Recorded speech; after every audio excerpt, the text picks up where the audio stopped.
Hi everyone, Caitlin here, and welcome to the Magical World of Fan podcast.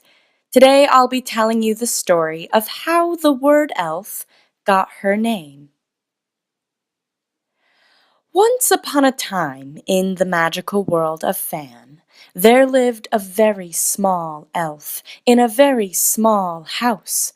From the outside, it may have looked like a very big house, for the house was a very large mushroom, and the elves living inside were not any bigger than a dewdrop.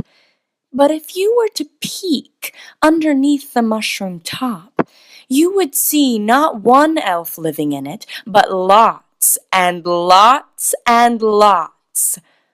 The very small elf loved her mushroom house. She loved that it was filled with elves and gnomes and fairies and other creatures all the time.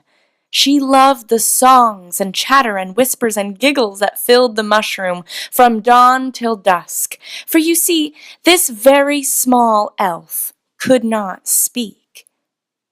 This very small elf needs a name. Let's call her Dew. Dew could not sing or chat or snort or gurgle or make any sort of sound at all. When she laughed, she silently held her sides and squinched up her eyes and opened her mouth. But no sound came out. The other forest creatures were kind to Dew, but still she felt lonely. She couldn't greet the morning sun with "The sun is up," or sing "Shine on harvest moon" when the sun went down, as all the other elves did. It was hard to make friends because she couldn't tell anyone how her day was, or ask anyone how their day was. The worst part was, Dew loved words. She loved the sounds of them, and she loved all the letters that made them. She knew every letter by heart, and every day when she heard a new word, she would write it down in her leaf book.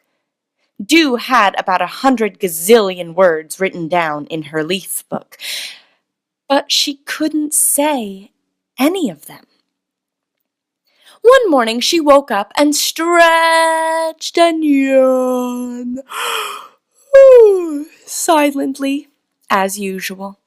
She looked in the mirror and combed her elf hair with her stick comb, as usual.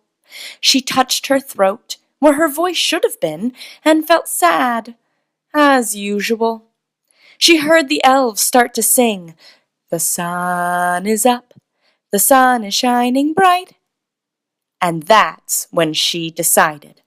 By sunset, she would learn how to speak, and she would sing, "Shine on harvest moon," as the sun set and the moon rose. She quickly got dressed, wolfed down her sunflower seed breakfast, and got to work. First, she squeezed and squeezed and squeezed every muscle in her body, trying to push her voice out. Second, she lay on the floor and pretended she was a bowl full of jelly, all loosey-goosey, and tried to gently ease her voice out.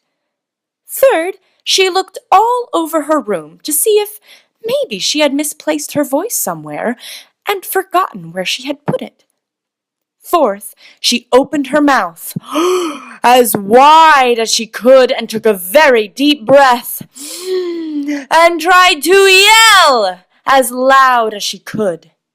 Then she made her mouth as small as possible, took a very deep breath, and tried to make the tiniest whisper as soft as she could. Nothing was working, and it was already dinner time. She could hear the other elves happily eating their blueberries and walnuts in the dining room, and the sun was starting to set. Dew flopped down on her bed, exhausted and ready to give up. "It's no use," she thought. "I'm going to be silent forever." She closed her eyes and imagined what it would be like to have a voice.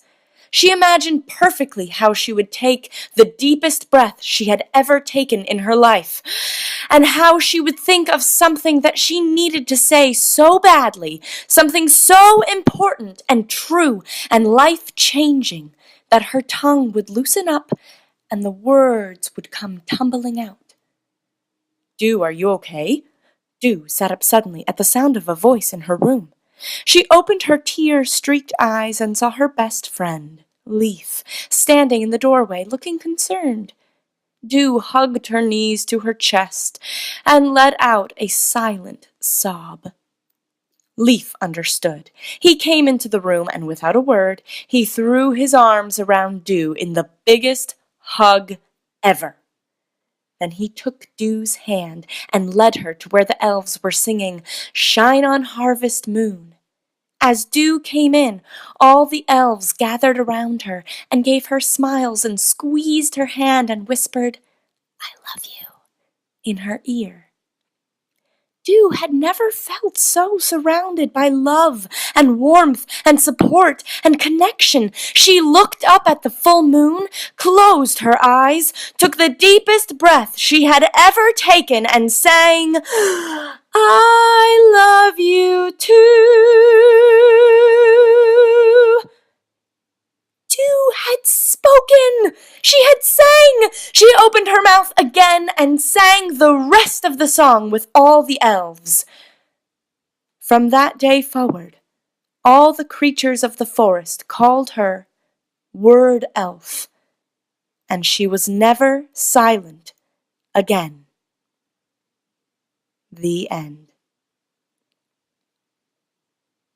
Thank you so much for listening to that story. We'll be back next time for another story and another adventure. Keep opening those doors, guys. Have a great day.